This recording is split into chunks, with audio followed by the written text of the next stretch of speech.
Hello बच्चों, नमस्ते and welcome to फ्यूचरकुल coaching. आप सभी का फ्यूचरकुल कोचिंग की बायोलॉजी की क्लास में बहुत बहुत स्वागत है। कैसे हैं आप सब लोग? मैं उम्मीद करती हूँ कि आप सब लोग अच्छे होंगे और अच्छे से पढ़ाई कर रहे होंगे एंड ऑडियो वीडियो सब कुछ क्लियर होगा। All clear? तो आइए फिर हम आज की क्लास अपनी शुरू करते हैं। आज हम क्या पढ़ने वाले हैं? लास्ट क्लास में हमने रिप्रोडक्टिव सिस्टम खत्म कर लिया था। प्रजनन तंत्र, male reproductive system, female reproductive system, दोनों हमने कंप्लीट कर लिए थे, है ना? बच्चे नहीं आए हैं अभी तक live?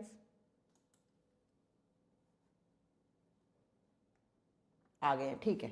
Okay okay, Lokesh, Sunny, Lalit, Mohammad, Pankaj, आकाश।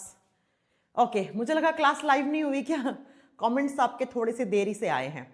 चलो, सबसे पहले लाइव आ गए हैं तो बता दो ऑडियो वीडियो सब कुछ क्लियर है? हाँ जी, जय हिंद जय हिंद। आप सभी का स्वागत है फ्यूचरकुल कोचिंग की बायोलॉजी की इस क्लास में। आज हम क्या पढ़ने वाले हैं? पिछली क्लास में हमने male reproductive system, female reproductive system, नर जनन तंत्र, मादा जनन तंत्र, दोनों चैप्टर हमने बहुत अच्छे से क्लियर कर लिया था। आज हम पढ़ने वाले हैं एक छोटा सा चैप्टर एनसीईआरटी का, लेकिन रेलवे में भर भर के एग्जाम में क्वेश्चन आता है इस चैप्टर से। बात करते हैं बेटा, क्या चैप्टर का नाम है कॉन्ट्रासेप्टिव मेथड्स, हिंदी में बोलते हैं गर्भ निरोधक विधियां। सबसे पहले चैप्टर का नाम शुरू करते हैं। क्या है इस चैप्टर का नाम, क्या कहता है बेटा? ऐसी प्रोसेस, ऐसे मेथड्स जिससे बर्थ कंट्रोल किया जाए। बर्थ यानी जन्म, कंट्रोल का मतलब नियंत्रण किया जाए।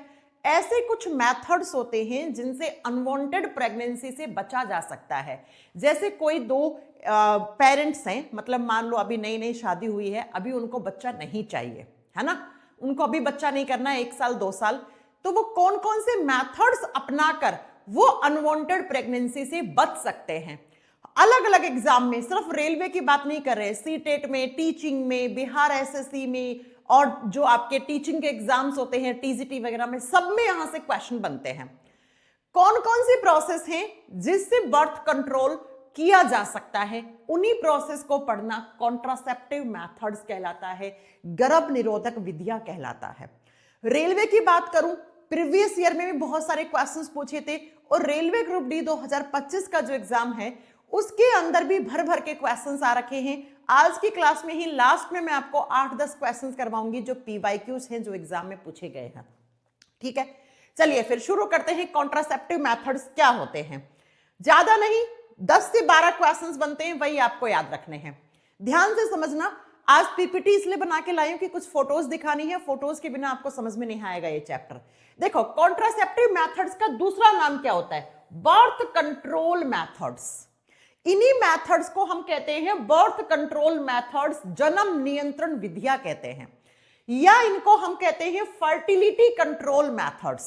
फर्टिलिटी को कंट्रोल किया जा सकता है, तो ऐसे मेथड्स जिससे हम अनवांटेड प्रेगनेंसी से बच सकते हैं, फर्टिलिटी होने से बच सकते हैं, और बर्थ कंट्रोल से बचा जा सकता है, इन्हीं मेथड्स को आप क्या बोलते हो?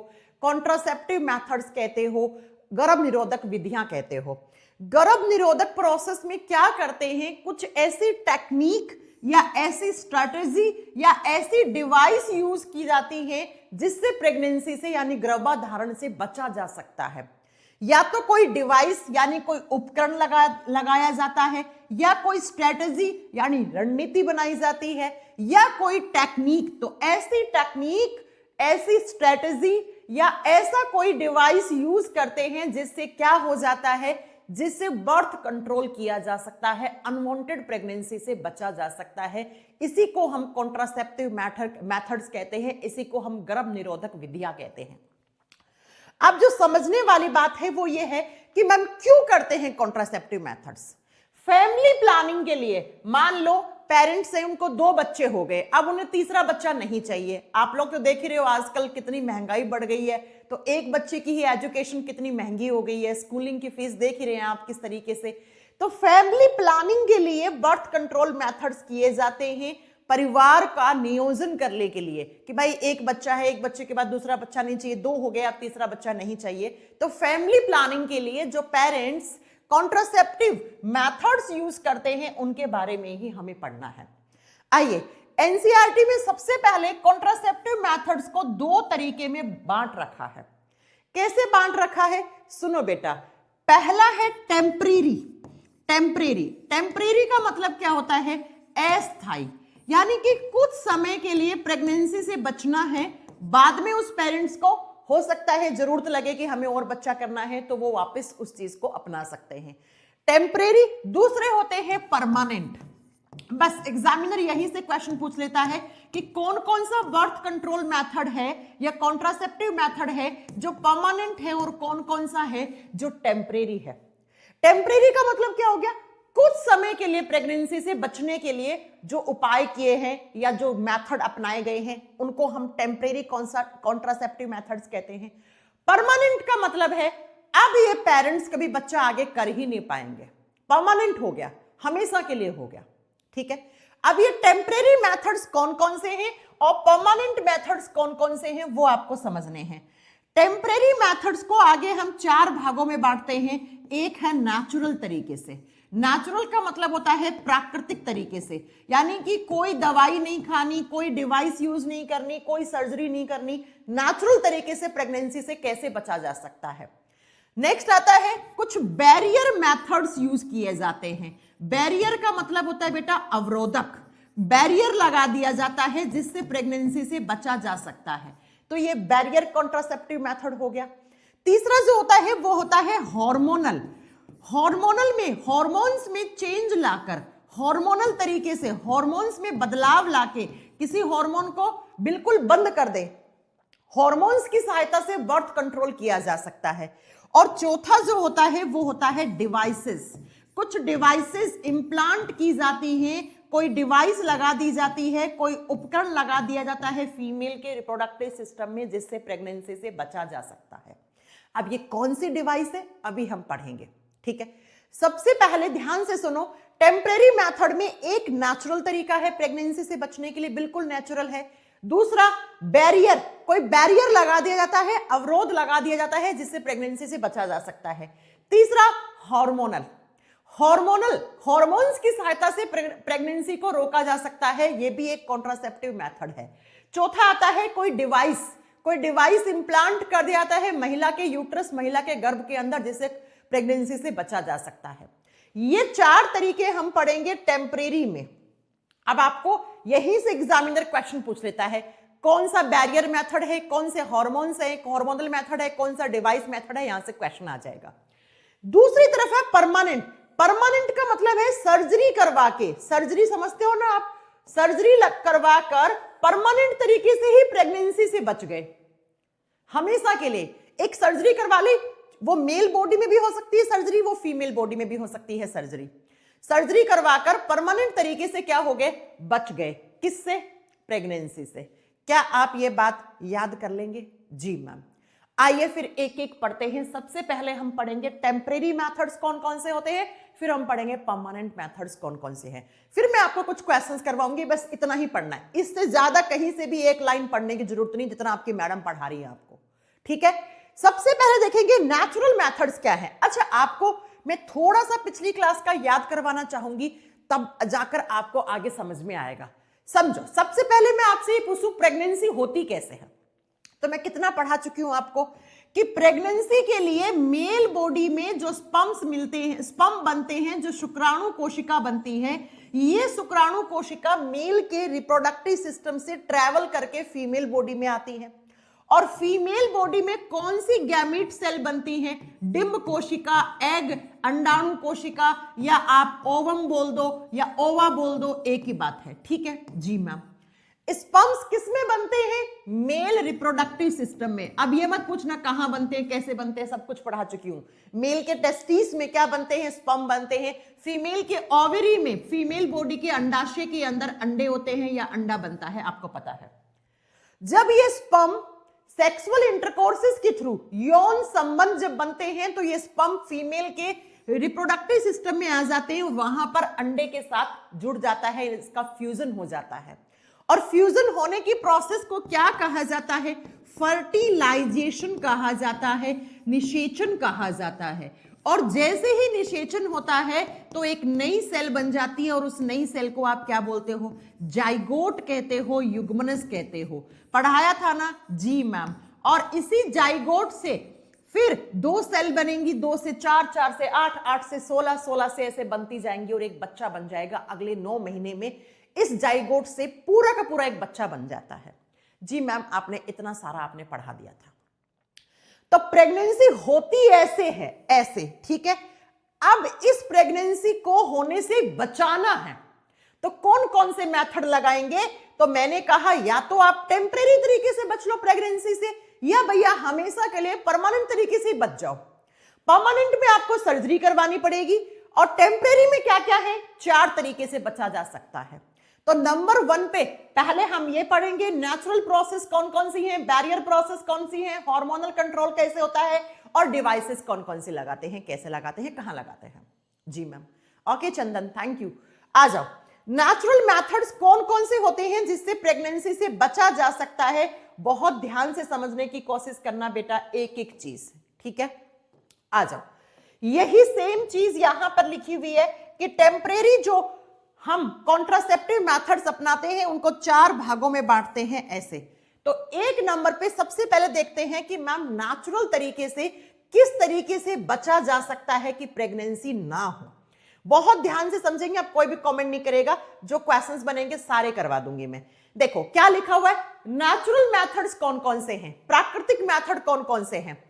तो नेचुरल का मतलब क्या है, इसमें बाहर से कोई डिवाइस या बाहर से कोई दवाई नहीं खाते हो आप, फिर भी प्रेगनेंसी से बचा जा सकता है। बिना किसी डिवाइस के लगाए, बिना किसी दवाई के खाए, जो पिल्स आती हैं प्रेगनेंसी से बचाने वाली, कुछ भी नहीं खाया जाता है इसके अंदर। तो लिखा हुआ है इन तरीकों में बाहर से किसी डिवाइस या दवा का इस्तेमाल नहीं होता है। अब आप जान गए कि अगर इसमें बाहर से कोई आप दवा नहीं खा रहे हो तो साइड इफेक्ट नहीं होगा, बाहर से कोई डिवाइस नहीं ले रहे हो, लगवा रहे हो तो कोई भी साइड इफेक्ट नहीं होगा। इसका मतलब मैम ये तो सबसे सेफेस्ट मेथड है। जी हाँ, सबसे सेफेस्ट मेथड है ये तो। अब इसमें क्या क्या किया जाता है वो समझने की कोशिश करो। इसमें सेफ पीरियड में या कैलेंडर मेथड में क्या आपको याद है, मैंने आपको एक चीज पढ़ाई थी कि सबसे ज्यादा प्रेगनेंसी के चांसेस कब होते हैं, जब कोई महिला का ओव्यूलेशन डेज चल रहा हो। ओव्यूलेशन पीरियड को हम क्या बोलते हैं, मोस्ट फर्टाइल डेज बोलते हैं। आपको याद है मैंने कहा था पहले से लेकर 14 दिन तक तो अंडा जो होता है वो ओवरी से बाहर आता है, और 14वें दिन के बाद, सुनो ध्यान से, 14वें दिन, 14वां दिन हो गया, 15वां हो गया, 16वां हो गया, इन डेज को कहा जाता है ओव्यूलेशन डेज। तो अगर इन ओव्यूलेशन डेज के अंदर किसी भी महिला ने किसी पुरुष के साथ यौन संबंध नहीं बनाए, यानी कि उनके बीच में किसी भी तरीका का आप कहोगे कोई भी सेक्सुअल इंटरकॉर्सेस नहीं हुआ, तो प्रेगनेंसी नहीं होगी, ना के बराबर चांसेस हैं। अरे भैया, ओव्यूलेशन डेज, किसी भी महिला ने अपना एक ओव्यूलेशन डेज है उसको ट्रैक कर लिया, उसने अपनी कंप्लीट जो मेंस्ट्रुअल साइकिल है उसको ट्रैक कर लिया। आजकल तो मोबाइल में बहुत सारी एप्लीकेशन आती हैं, और उसे पता लग गया कि ये जो तारीख है, मान लो इन तारीख में मेरा ओव्यूलेशन डेज चल रहा है, तो इस समय इस महिला ने किसी भी प्रकार का फिजिकल जो संबंध है वो नहीं बनाए, यौन संबंध नहीं बनाए, सेक्सुअल इंटरकॉर्सेस नहीं किया, तो प्रेगनेंसी नहीं होगी।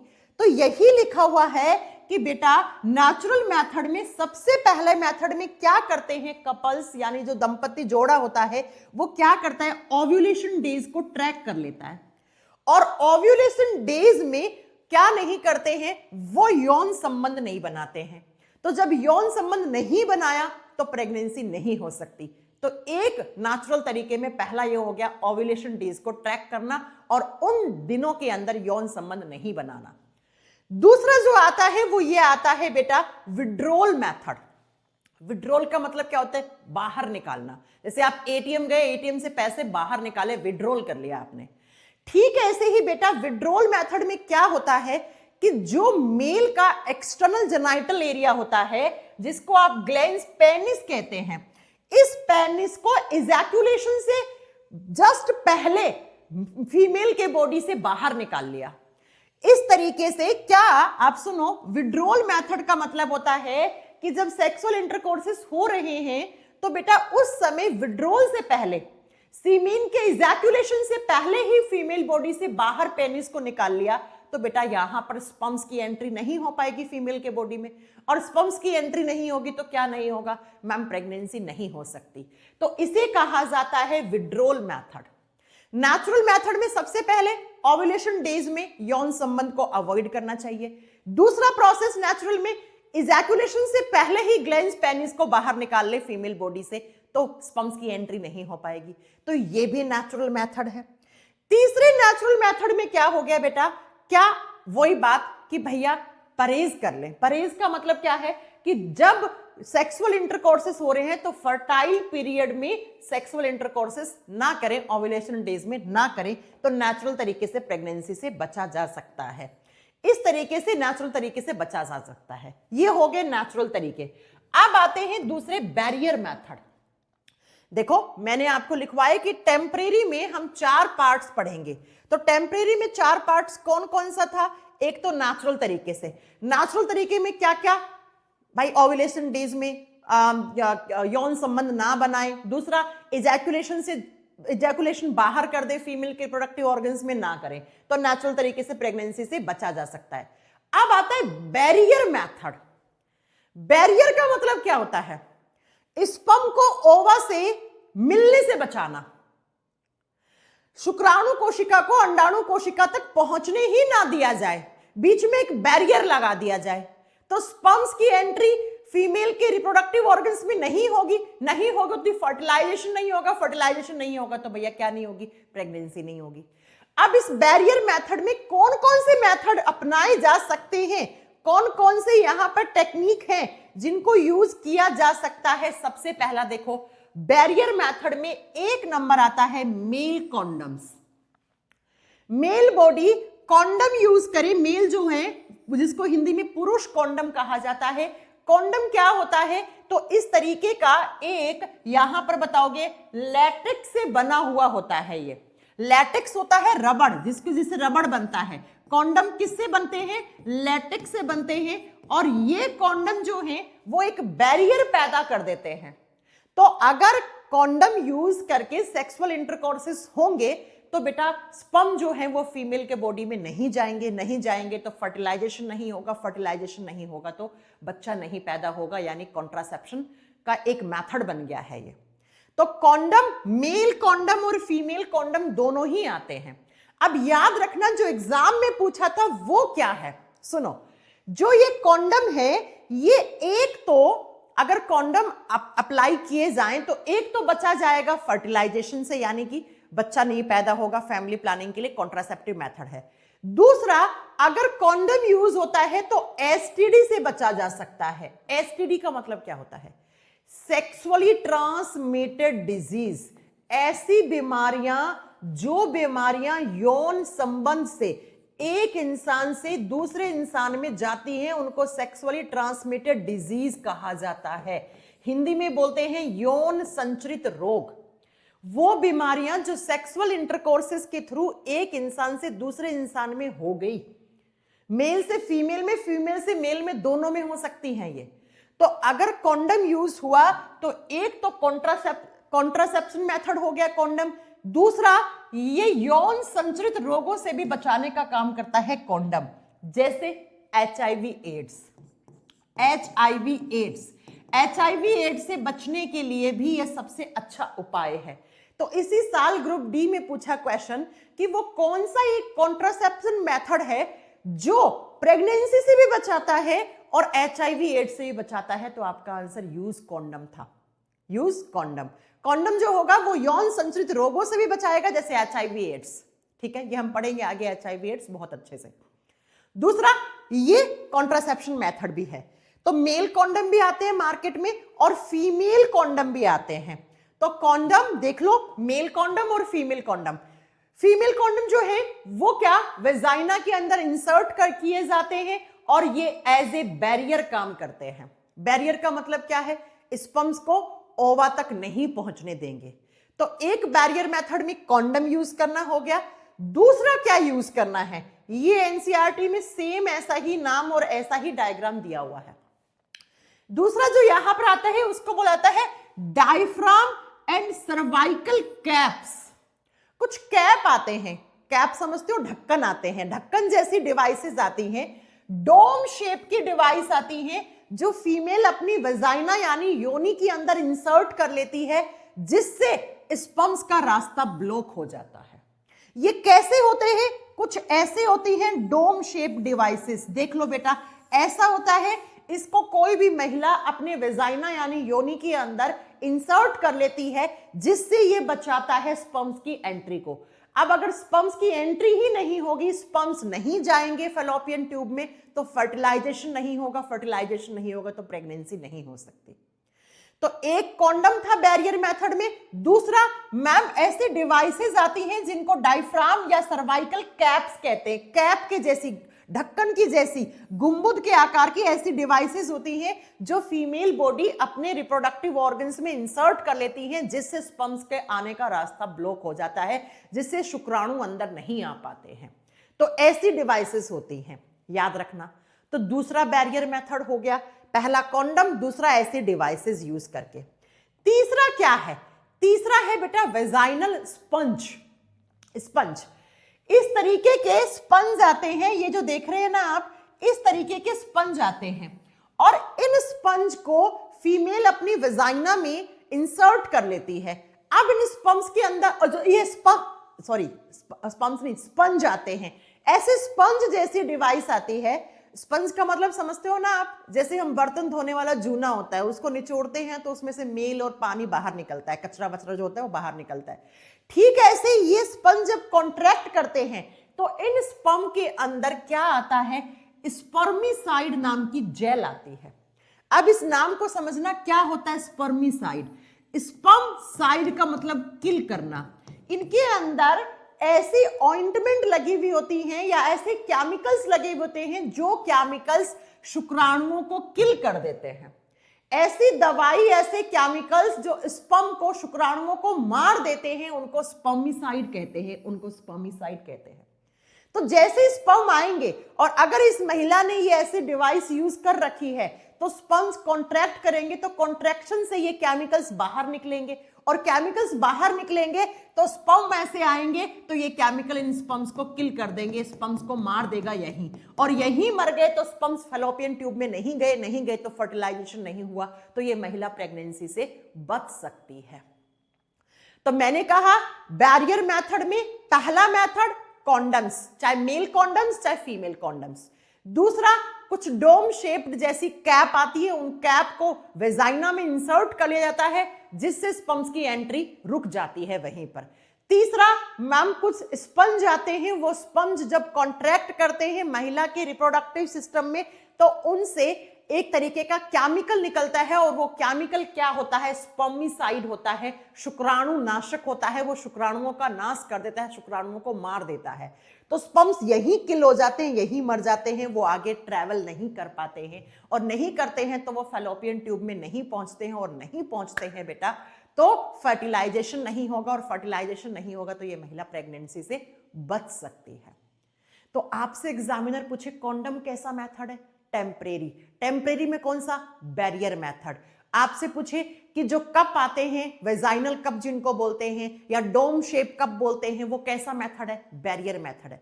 टेम्परेरी है, ये कुछ समय के लिए बचाएंगे प्रेगनेंसी के लिए, जब यूज करोगे तभी बचाएंगे, ये परमानेंट नहीं है।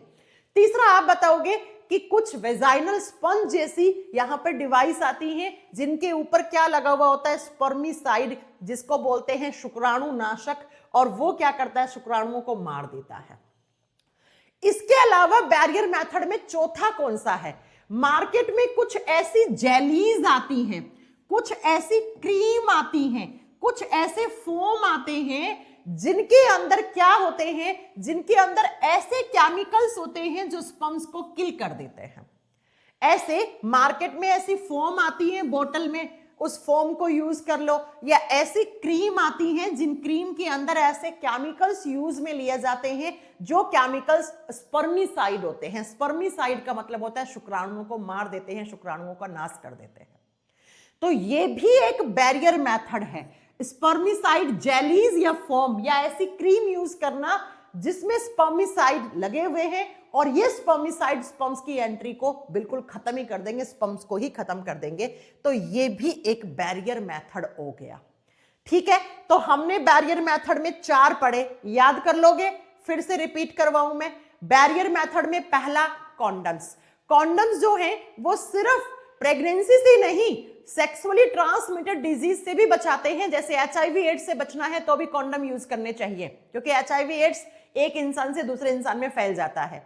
कॉन्डम दोनों प्रकार के आते हैं, मेल कॉन्डम, फीमेल कॉन्डम दोनों आते हैं। उसके बाद मैंने कहा सर्वाइकल कैप्स या डायफ्राम जैसी डिवाइस आती है, कप आते हैं जो फीमेल अपने वेजाइना में, योनि में इंसर्ट कर लेती है, जिससे क्या होता है, प्रेगनेंसी से बचा जा सकता है। तीसरा मैंने कहा वेजाइनल स्पंज आते हैं, वो भी एक बैरियर मेथड की तरह काम करते हैं। ये स्पंज जब कॉन्ट्रैक्ट करते हैं, सिकुड़ते हैं, तो इनके अंदर ऐसे केमिकल्स निकलते हैं जो स्पर्म्स को नष्ट कर देते हैं। चौथा मैंने कहा मार्केट में ऐसी जेलीज आती हैं, ऐसी क्रीम आती है, ऐसी फॉर्म आती है जिनके अंदर स्पर्मिसाइड्स होते हैं और वो स्पर्म्स को किल कर देते हैं। ये चारों आपके बैरियर मेथड्स हैं, ये चारों आपके बैरियर मेथड है। अब आ जाओ दूसरा टेम्परेरी मेथड कौन सा है। दूसरा टेम्परेरी मेथड है जो हार्मोनल मेथड कहलाता है। क्या कहलाता है? Hormonal method. हार्मोन्स की सहायता से प्रेगनेंसी से बचा जा सकता है। अब ये हार्मोन्स आर्टिफिशियल तरीके से लिए जाते हैं, बाहर से लिए जाते हैं, और जब बाहर से हार्मोन लिए जाते हैं उनको आप पिल्स कहते हैं, उनको आप दवाई कहते हैं, दवा कहते हैं, टैबलेट कहते हैं। ठीक है, हार्मोन्स की सहायता से प्रेगनेंसी को अबॉर्ट कर देना या प्रेगनेंसी को खत्म कर देना या प्रेगनेंसी से बचना हार्मोनल मेथड कहलाता है।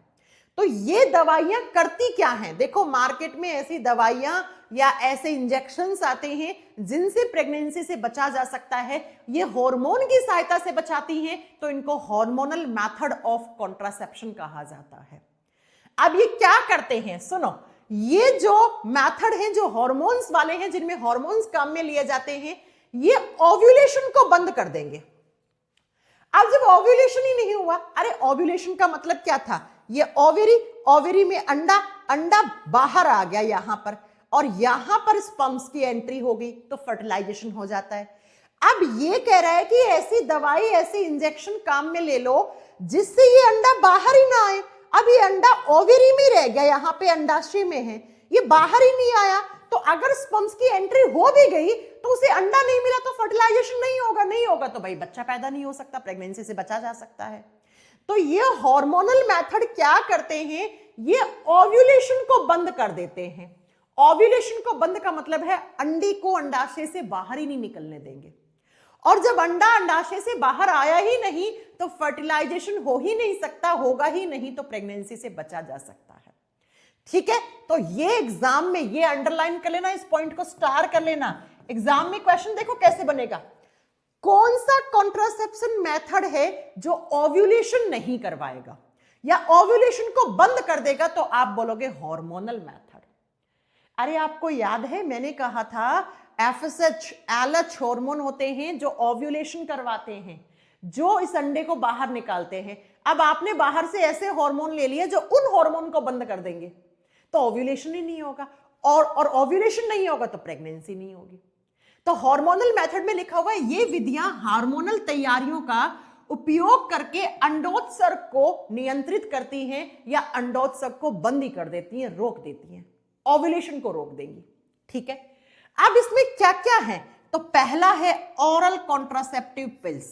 कुछ ऐसी दवाइयां आती हैं जो ओरली खाई जाती हैं, ओरली का मतलब मुंह से, जो मुंह से खाई जाती हैं, इनको बोलते हैं गर्भ निरोधक गोलियां। शॉर्ट फॉर्म होती है OCPS।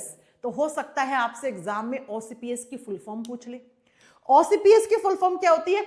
Oral contraceptive pills. Pills का मतलब दवाई, वो दवाई जो ओरली खाई है और जो कॉन्ट्रासेप्टिव मेथड में काम आएगी, जो गर्भ निरोधक दवा है, जो प्रेगनेंसी से बचाएगी, ऐसी दवा क्या कहलाती है? अरे ऐसी दवा, ऐसी पिल जो प्रेगनेंसी से बचाएगी, उसको ओरल कॉन्ट्रासेप्टिव पिल्स कहते हैं। पहला, हार्मोन्स की सहायता से। अब इन दवाइयों में क्या होते हैं? इन दवाइयों में हार्मोन होते हैं। अब कौन से हार्मोन होते हैं थोड़ी देर में हम पढ़ेंगे। दूसरा हार्मोनल मेथड में क्या काम आता है? इंजेक्शन। जैसे दवा आती है ऐसे इंजेक्शन भी लगता है। ठीक है, एक महिला ने इंजेक्शन लगवा लिया, कौन सा?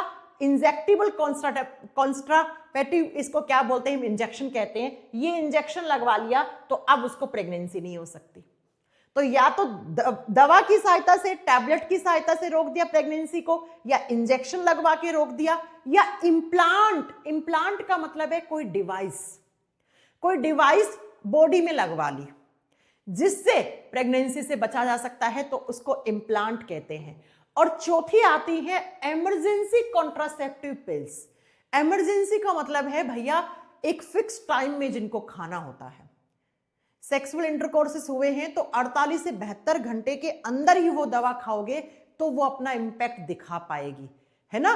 तो ये 4 तरीके हैं जो हार्मोन्स की सहायता से बचाते हैं प्रेगनेंसी को। अब कैसे कैसे बचाते हैं, आओ एक एक करके पढ़ते हैं।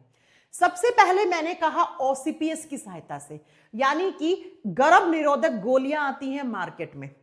इन गर्भ निरोधक गोलियों में आर्टिफिशियल तरीके से हार्मोन होते हैं। इन दवा में क्या होता है, हार्मोन्स होते हैं। कौन कौन से हार्मोन्स, एस्ट्रोजन एंड प्रोजेस्टेरोन, बस यहीं से स्टार्ट कर लो।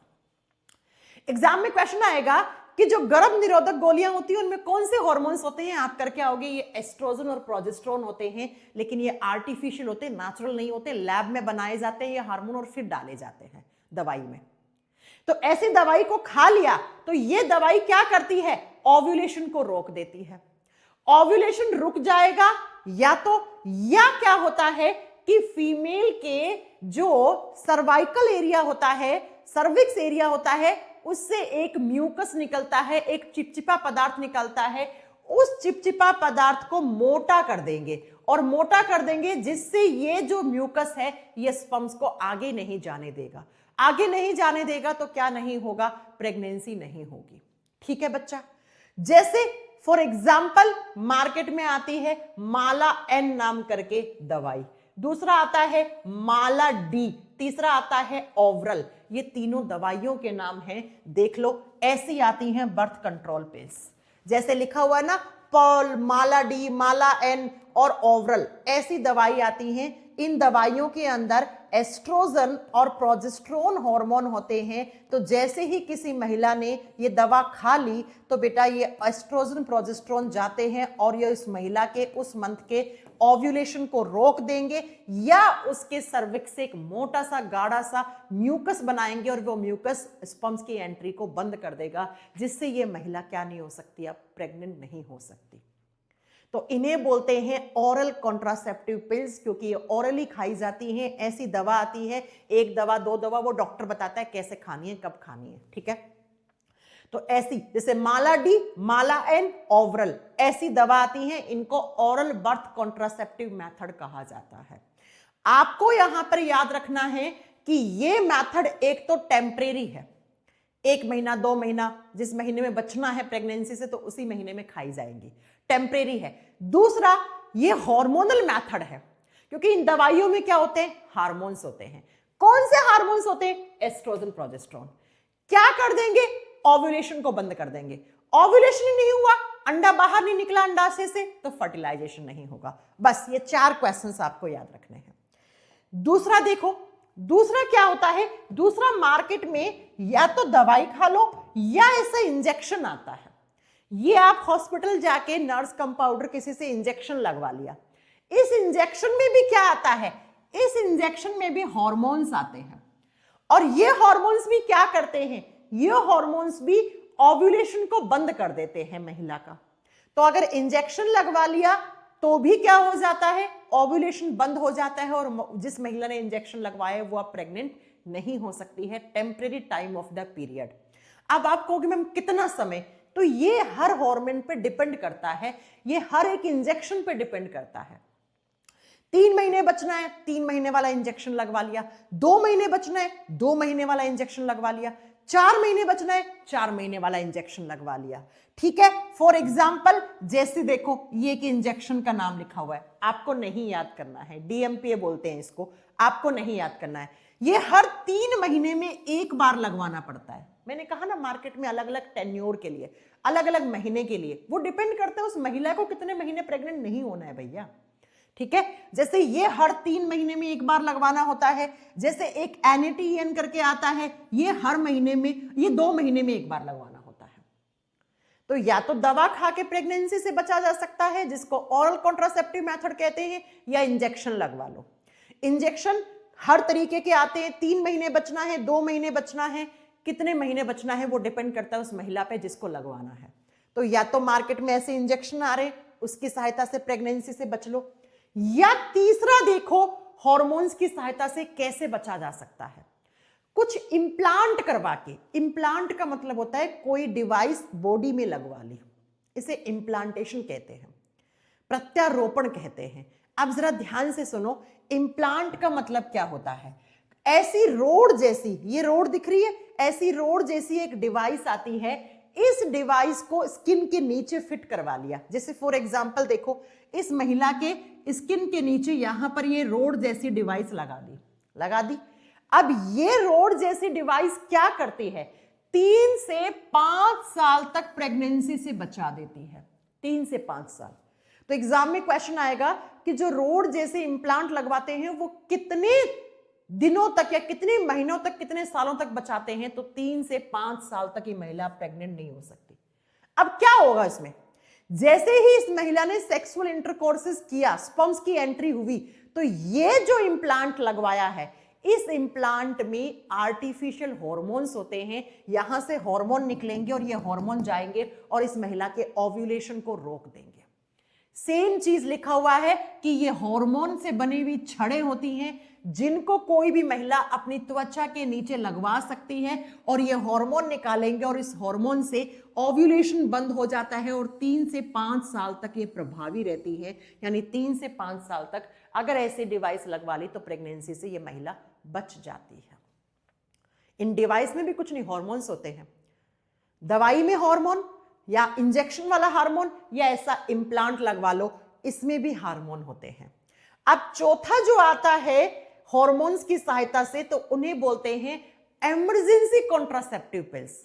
इमरजेंसी कॉन्ट्रासेप्टिव पिल्स का मतलब है कि अगर सेक्सुअल इंटरकोर्सेस हुए हैं तो उसके 72 घंटे के अंदर अंदर ही अगर ये दवा खाओगे तभी ये इफेक्टिव है। अगर 72 आवर्स के अंदर अंदर खाइए, 48 से 72 घंटे होता है, अगर उसमें ये दवा खाई है तो प्रेगनेंसी नहीं होगी। इन्हें बोलते हैं इमरजेंसी कॉन्ट्रासेप्टिव पिल्स। देखो, ऑरल कॉन्ट्रासेप्टिव पिल्स जो होती हैं वो ऐसा नहीं है कि एकदम इमरजेंसी में घंटों में खानी होती है, नहीं, वो 1 महीना 2 महीने तक बचा लेती हैं। जैसे आज खाली किसी महिला ने तो अगले 1 महीने तक अगर वो सेक्सुअल इंटरकोर्सेस करती है, स्पर्म्स की एंट्री हो भी जाती है, तो भी उसको प्रेगनेंसी नहीं हो सकती। लेकिन ये वाली क्या होती है, 72 आवर्स के अंदर खानी पड़ती है। जैसे आईपिल नाम की एक दवा आती है, जैसे अनवांटेड 72 यानी आवर्स का नाम है, ये इतने घंटों के अंदर ही खानी होती है। जैसे ये भी एक और आ रखी है, मैफिजेस्ट बोलते हैं इसको। तो इन्हें बोलते हैं इमरजेंसी कॉन्ट्रासेप्टिव पिल्स। इमरजेंसी का मतलब है अगर सेक्सुअल कोर्सेज हुए हैं, सेक्सुअल इंटरकोर्सेस हुआ है, तो उसके 48 से 72 घंटे के अंदर ही खाना पड़ेगा। ठीक है बच्चों? जी मैम। तो ये हार्मोन्स की सहायता से किसी भी महिला ने क्या कर लिया, प्रेगनेंसी से बच लिया। तो बैरियर मेथड पढ़ लिया, हार्मोनल मेथड पढ़ लिया। अब तीसरा है जिसको बोलते हैं IUCDS। अब ये समझो ध्यान से, इन्हें बोलते हैं IUCD। IUCD का फुल फॉर्म क्या है, पहले वो पढ़ो। Intra uterine contraceptive devices. इसका फुल फॉर्म क्या है? इंट्रा का मतलब है अंदर, यूटेराइन का मतलब है यूट्रस के अंदर, और कॉन्ट्रासेप्टिव का मतलब है गर्भ निरोधक, डिवाइस का मतलब है उपकरण। एक ऐसी डिवाइस महिला ने अपने यूट्रस के अंदर इंप्लांट करवा ली, जो डिवाइस उसको प्रेगनेंसी से बचाएगी, उसको इंट्रा यूटेराइन डिवाइस कहते हैं। अब इसमें क्या किया जाता है बेटा, इसका सबसे अच्छा एग्जाम्पल है copper T method. Copper T method में क्या किया जाता है, सबसे ज्यादा पूछे जाने वाला क्वेश्चन एग्जाम में। सुनो, इसमें क्या किया जाता है, एक टी के आकार की, दिख रही है ये टी बन रहा है, टी के आकार की कॉपर धातु से बना हुआ डिवाइस होता है। ये कॉपर से बना हुआ है। कॉपर से। कॉपर एक मेटल होती है, कॉपर जिसको हिंदी में तांबा बोलते हैं, तांबा धातु से बनी हुई एक डिवाइस होती है। और तांबा जो होता है वो क्या करता है, वो स्पर्म्स को खत्म कर देता है, स्पर्म्स को किल कर देता है। जी हाँ, इसको बोला जाता है, तांबे को बोला जाता है एंटी स्पर्म मेटल। ये स्पर्म्स को किल कर देता है एक तो ऐसी टी के आकार की तांबा से, कॉपर से बनी हुई एक डिवाइस होती है जिसको कोई भी महिला अपने यूट्रस में ऐसे इम्प्लांट करवा लेती है। ये यूट्रस है इस महिला का, ये गर्भ है, ठीक है, इसीलिए इसका नाम पड़ा इंट्रा यूटेराइन डिवाइस। इंट्रा का मतलब अंदर और यूट्रस का मतलब कहां पर, गर्भ के अंदर। और किससे बनी हुई, कॉपर से बनी हुई। कॉपर से ही क्यों बनी, क्योंकि कॉपर स्पर्म्स को मारता है, कॉपर की एक प्रॉपर्टी होती है, स्पर्म्स को किल कर देता है। तो अगर ये डिवाइस लगा ली तो यहां से स्पर्म्स की एंट्री हुई, तो ये स्पर्म्स इस तांबे के कांटेक्ट में आएंगे तो तांबा मार देगा इनको, कॉपर मार देगा। और दूसरा, इन स्पर्म्स को यहां से यहां नहीं जाने देगा, ये यहीं रोक लेगा। जब स्पर्म्स इस एरिया से होते हुए फैलोपियन ट्यूब में नहीं गए तो फर्टिलाइजेशन नहीं होगा, तो ये महिला प्रेग्नेंट नहीं हो सकती।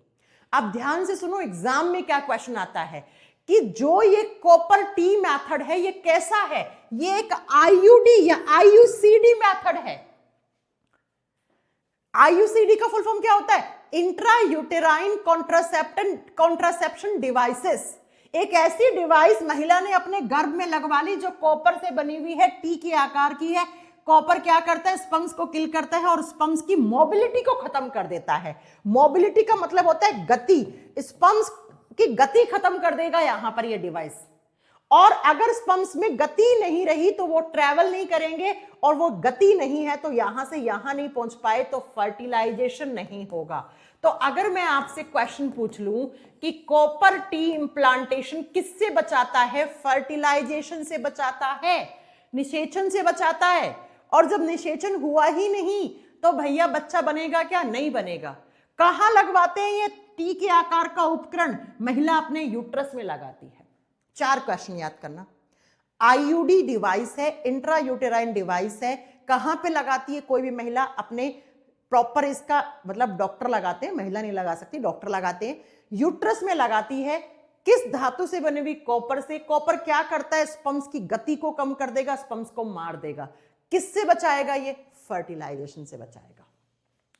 अब सुनो, जैसे एक आती है डिवाइस कॉपर टी 375A, ये 5 साल तक प्रेगनेंसी से बचाएगी।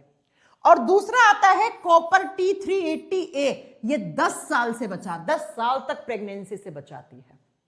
तो आपको ये याद रखना है कि ये आईयूडी डिवाइस जो कॉपर टी जैसी होती है डिवाइस, ये मैक्सिमम 10 साल तक प्रेगनेंसी से बचा सकती है। यानी एक बार किसी महिला ने अपने यूट्रस में इसको इम्प्लांट करवा लिया तो अब ये महिला 10 साल तक प्रेग्नेंट नहीं हो सकती है। समझ में आ गई मेरी बात? क्या मेरी बात समझ में आ गई? Yes ma'am. अभी क्वेश्चंस करवाऊंगी आपको मैं। तो ये हो गया चौथा मेथड, जिसको क्या बोलते हैं, जिसको हम बोलते हैं कोई डिवाइस अंदर यूट्रस में इम्प्लांट करवा के प्रेगनेंसी से बच गए। तो 4 तरीके से टेम्परेरी प्रेगनेंसी से बचा जा सकता है। कौन कौन सा? बैरियर मेथड, दूसरा कौन सा पढ़ाया, हॉर्मोन्स वाली दवाइयां लेकर, तीसरा नेचुरल तरीके से, और चौथा कौन सा, आईयूडी डिवाइसेस लगवाकर। ये टेम्परेरी थे बेटा, कोई 2 महीने तक बचाएगा, कोई 4 महीने, कोई 6 महीने, कोई 5 साल, कोई 10 साल। अब जो दूसरी तरीके के मेथड्स हैं वो है परमानेंट मेथड।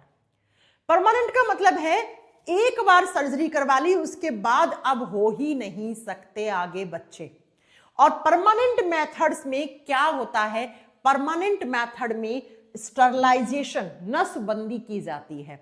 याद है मैंने कहा था लड़कों की जब नसबंदी होती है तो उसको हम वैसेक्टोमी कहते हैं, लड़कियों की नसबंदी होगी तो उसे ट्यूबेक्टोमी कहा जाता है। किसी लड़के ने अपना स्टरलाइजेशन करवा लिया यानी अपनी नसबंदी करवा ली और इसी नसबंदी के ऑपरेशन को वैसेक्टोमी कहा जाता है। लड़कों की जब नसबंदी होती है उसको इंग्लिश में वेसेक्टोमी और हिंदी में पुरुष नसबंदी कहा जाता है। लड़कियों की जब नसबंदी होती है उसको ट्यूबेक्टोमी ऑपरेशन या ट्यूबेक्टोमी सर्जरी कहा जाता है, हिंदी में महिला नसबंदी कहा जाता है। अब क्या करते हैं वेसेक्टोमी में और क्या करते हैं ट्यूबेक्टोमी में, तो मैं पहले भी पढ़ा चुकी हूं, फिर से सुन लो। ये मेल टेस्टिस है, इसके अंदर स्पर्म्स बनते हैं और ये जो नली बाहर निकलती है जिसको वास डेफरेंस नली कहते हैं। याद है इस नली का मैम ने नाम क्या बताया था? वास डेफरेंस नली बताया था। हिंदी में बोला था शुक्र वाहिका नली। जो शुक्राणुओं का वाहन करती है उसको शुक्राणु वाहिका नली कहा जाता है, ठीक है, या इसी को स्पर्म डक्ट भी बोलते हैं। ये स्पर्म को कैरी करने वाली डक्ट होती है तो इसका नाम स्पर्म डक्ट भी पड़ गया, शुक्राणु नली पड़ गया। तो इसमें डॉक्टर क्या करते हैं, इस नली में एक छोटा सा कट लगाते हैं कैंची से और कट लगा के इस रास्ते को ब्लॉक कर देते हैं और इसे यहां बांध देते हैं। जो कट लगाया, ऐसे कट लगाया, कट लगा के ऐसे बांध देते हैं। ऐसी थी, इसमें कट लगाया, ऐसे बांध दिया। जब बांध दिया इस नली को तो स्पर्म्स यहां से बाहर नहीं निकलेंगे और बाहर नहीं निकलेंगे तो अब ये लड़का क्या नहीं कर पाएगा, बच्चा पैदा नहीं कर पाएगा, क्योंकि इसके सीमेन में स्पर्म्स नहीं आएंगे, शुक्राणु कोशिका नहीं आएंगे। और जब शुक्राणु कोशिकाएं महिला के बॉडी में गई ही नहीं तो वो बच्चा कैसे हो जाएगा, हो ही नहीं पाएगा।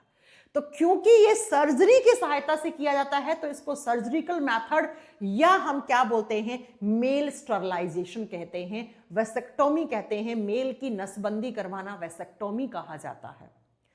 अब ये देखो, ये एक ऑपरेशन है, छोटा सा सर्जरी है। इसमें वास डेफरेंस नली को काट दिया जाता है जो शुक्राणुओं को बाहर निकालती है। और जब ये शुक्राणु यहां से गए ही नहीं तो अब क्या नहीं होगा, अब ये लड़का कभी भी पापा यानी पिता नहीं बन पाएगा।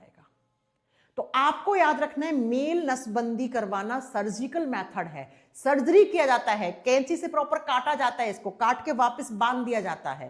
किस नली को काटा जाता है? Vas deferens. कहते क्या है इसको?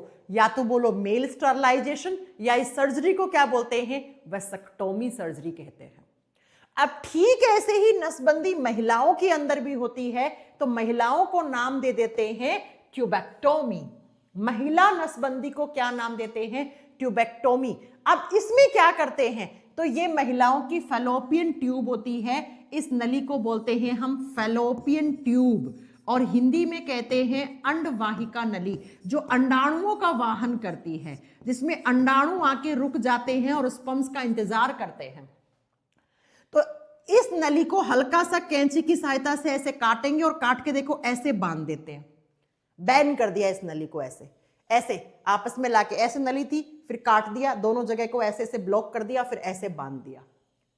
तो इस ऑपरेशन को ट्यूबेक्टोमी या महिला नसबंदी कहा जाता है। अब क्या नहीं होगा, इस महिला के फैलोपियन ट्यूब में यहां पर क्या नहीं आएगा, अंडा नहीं आएगा। अंडा नहीं आएगा तो अगर स्पर्म्स आ भी गए तो क्या नहीं होगा, फर्टिलाइजेशन नहीं होगा, ये महिला बच्चा पैदा नहीं कर पाएगी। इसको नसबंदी कहते हैं। बेटा ये परमानेंट सॉल्यूशन है। अगर किसी मेल की नसबंदी होगी तो वो पिता नहीं बन पाता है, किसी लड़की की नसबंदी होगी तो वो माता नहीं बन पाती है, ठीक है। तो ये परमानेंट मेथड है, इसमें सर्जरी की सहायता से किया जाता है। तो ये हमारा एक छोटा सा चैप्टर था जिसको कॉन्ट्रासेप्शन मेथड कहते हैं या कॉन्ट्रासेप्शन प्रोसेस कहा जाता है। ये आपको याद करने थे, मैंने सारे पढ़ा दिए, एग्जाम में कैसे क्वेश्चन आएंगे। फिर से 5 मिनट में रिवाइज करो। मैंने कहा कॉन्ट्रासेप्शन मेथड्स किसको कहते हैं, जो प्रेगनेंसी से रोकते हैं, जो अनवांटेड प्रेगनेंसी से रोकते हैं, जो फर्टिलिटी से रोकते हैं। फैमिली प्लानिंग के लिए जो भी पेरेंट्स जो मेथड्स यूज करता है उसको कॉन्ट्रासेप्शन मेथड या गर्भ निरोधक विधियां कहते हैं। ये 2 तरीके से यूज में ली जा सकती हैं, या तो कुछ समय के लिए टेम्परेरी या परमानेंट ही कर दो। परमानेंट में सर्जरी करवा लो, मेल नसबंदी वेसेक्टोमी, फीमेल नसबंदी ट्यूबेक्टोमी। टेम्परेरी में नेचुरल तरीके से प्रेगनेंसी को रोका जा सकता है। दूसरा बैरियर मेथड से, जैसे कॉन्डम यूज किए जा सकते हैं, जैसे डोम शेप के जो डिवाइस आती है वो यूज कर सकते हैं, स्पंज यूज कर सकते हैं, ठीक है। बैरियर मेथड में हार्मोन्स की सहायता से, जैसे कुछ ओरल कॉन्ट्रासेप्टिव पिल्स आती हैं वो दवाइयाँ खा लो, या हार्मोन के इंजेक्शन लगते हैं जो 3 महीने 4 महीने अलग अलग वेरी करता है कौन सा इंजेक्शन लगवाया है, या फिर कोई एक ऐसी डिवाइस लगा लो जो हार्मोन रिलीज करती है। ये हार्मोन रिलीज करके ओव्यूलेशन को रोक देते हैं। और डिवाइसेस में तो कोई डिवाइस इंप्लांट करवा लो, जैसे कॉपर टी, तांबे से बना हुआ टी के आकार का एक उपकरण होता है जो फीमेल के यूट्रस में लगा दिया जाता है, और ये तांबा स्पर्म्स को किल कर देगा, स्पर्म्स की मोबिलिटी यानी उसकी गति को कम कर देगा, जिसकी वजह से स्पर्म्स जो हैं वो फैलोपियन ट्यूब में नहीं पहुंचेंगे और फर्टिलाइजेशन नहीं होगा। ये कॉपर टी कहां पर कोई भी फीमेल अपने यूट्रस में गर्भ में लगवाती है। ये लो, ये लो।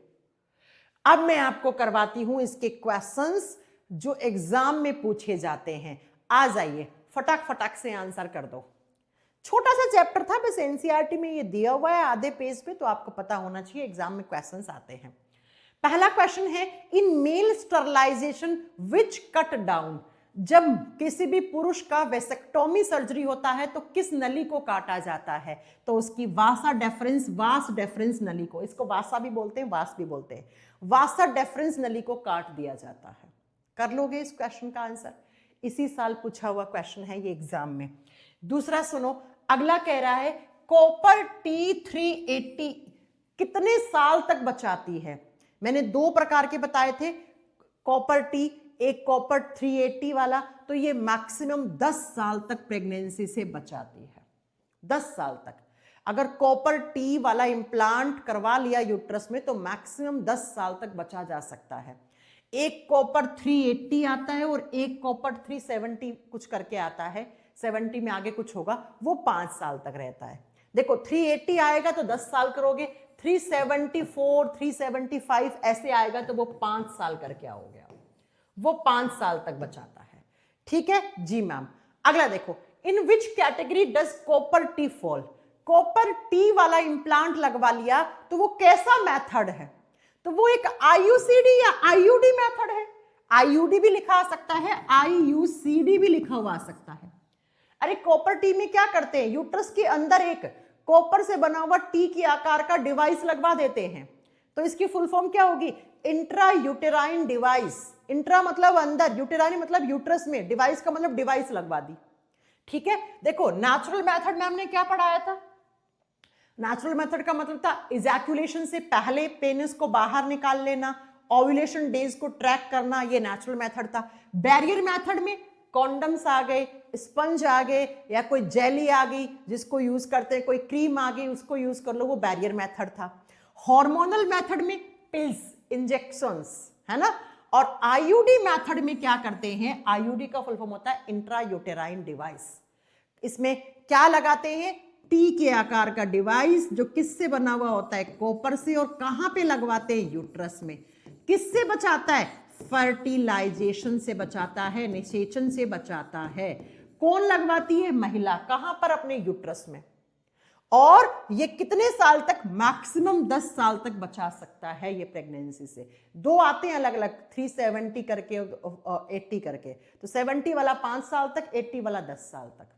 कॉपर क्या करता है, स्पर्म्स की गति को कम कर देता है, स्पर्म्स ट्रेवल ही नहीं कर पाते हैं, आगे पहुंच ही नहीं पाते हैं फैलोपियन ट्यूब में, या स्पर्म्स को मार भी देता है कॉपर। पूछ लेना एग्जाम में कौन सी धातु एंटी स्पर्म धातु होती है, कॉपर करके आना। अच्छा अगला, गर्भ निरोधक के साथ एचआईवी एड्स जैसी यौन संचरित रोगों से बचना है तो कौन सा सही कॉन्ट्रासेप्टिव मेथड है। अभी मैंने थोड़ी देर पहले कहा था कि अगर कॉन्डम्स यूज करते हैं तो उससे एक तो प्रेगनेंसी से बचते हैं और दूसरा एसटीडी से बचा जा सकता है, सेक्सुअली ट्रांसमिटेड डिजीज से भी बचाता है कॉन्डम, यौन संचरित रोगों से भी बचाता है जैसे एचआईवी एड्स। तो अगर कॉन्डम यूज किए हैं तो एचआईवी से भी बच जाएगा इंसान और अनवांटेड प्रेगनेंसी से भी बच जाएगा। और कॉन्डम कैसा मेथड है, एक बैरियर मेथड है, एक अवरोधक मेथड है। ये बैरियर पैदा कर देता है, ये स्पर्म को अंडाणु के पास जाने ही नहीं देगा, बैरियर बन गया बीच में, स्पर्म्स निकल नहीं पाते कॉन्डम यूज किया है तो। ठीक है, याद रखना कि कौन सा एक मेथड है, ये बहुत बार आता है एग्जाम में कि कौन से मेथड को यूज करके अनवांटेड प्रेगनेंसी से बच सकते हैं, जो एक कॉन्ट्रासेप्शन का भी मेथड है और जो यौन संचरित रोगों से भी बचाता है कॉन्डम। HIV एड्स से बचना है तो कॉन्डम यूज करने हैं। चलो अगला, स्त्रियों की नसबंदी को क्या कहा जाता है? फीमेल ने अगर अपनी नसबंदी करवा ली तो इसको ट्यूबेक्टोमी कहा जाता है। क्या कहा जाता है? ट्यूबेक्टोमी। इसमें कौन सी नली को काट के बांध दिया जाता है? फैलोपियन ट्यूब को, अंडवाहिका नली को काट के बांध दिया जाता है। अगला क्वेश्चन है बच्चा, what is the method called by which copper T is placed in uterus? उस मेथड को, उस प्रक्रिया को क्या कहते हैं जिसमें कॉपर से बनी हुई टी के आकार का डिवाइस यूट्रस में डाल दिया जाता है? ये किससे बचाता है? प्रेगनेंसी को रोक देता है। और प्रेगनेंसी को रोकने के लिए जो मेथड अपनाते हैं उसको कॉन्ट्रासेप्शन मेथड कहते हैं। तो ये किससे बचाएगा? ये कॉन्ट्रासेप्शन से बचाएगा। ये कॉन्ट्रासेप्शन मेथड है, IUD मेथड है। ठीक है बच्चों, तो ये आपके कुछ क्वेश्चंस थे जो मैंने करवा दिए। बस ऐसे ही क्वेश्चन आते हैं एग्जाम में। बस आपको मोटा मोटा ये याद रखना है, कॉन्डम एक बैरियर मेथड है, कॉपर टी डिवाइस एक IUD मेथड है। कॉन्डम क्या करता है? स्पर्म्स को बाहर ही नहीं निकलने देता है, एक बैरियर पैदा करता है। और कॉपर टी क्या करता है? स्पर्म्स की मोबिलिटी, स्पर्म्स की गति को कम कर देता है, स्पर्म्स को मार देता है। ये याद रखना आप। और जो पिल्स आती हैं, जो दवा आती हैं, जो इंजेक्शन आते हैं, उनमें हॉर्मोन्स होते हैं। बस ये याद रख लेना। तो ये 6 क्वेश्चन थे जो बहुत बार एग्जाम में ऐसे ही घूमते हैं, बस ऐसे ही घूमते हैं। ठीक है बच्चों, तो ये आप कर लोगे याद। ऐसे क्वेश्चंस आते हैं एग्जाम में, मैंने बता दिए हैं आपको। और ये आपके मेथड से कौन कौन से मेथड है, इसका कंप्लीट मैं एक PDF अपलोड करवा दूंगी, वो आप देख लेना, अच्छे से पढ़ लेना, नोट्स बना लेना और क्वेश्चंस भी कर लेना। ठीक है, तो ये हमारा आज कॉन्ट्रासेप्शन मेथड खत्म हो गया है। अब हम कल की क्लास में एक नया चैप्टर शुरू करेंगे। ठीक है, कल हम एक नया चैप्टर शुरू करेंगे।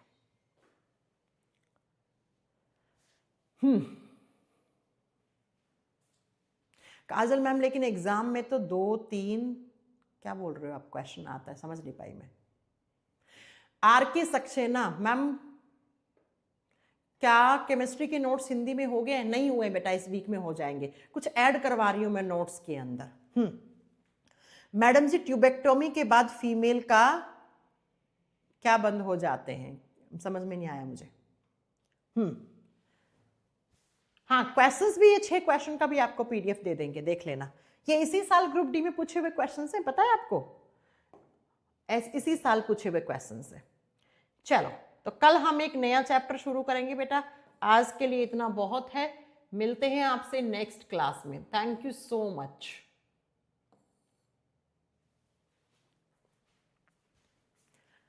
RK सेक्शन ना बेटा हो जाएंगे इसी, मैं थोड़े से केमिस्ट्री में ना चैप्टर ऐड करवा रही हूं बेटा।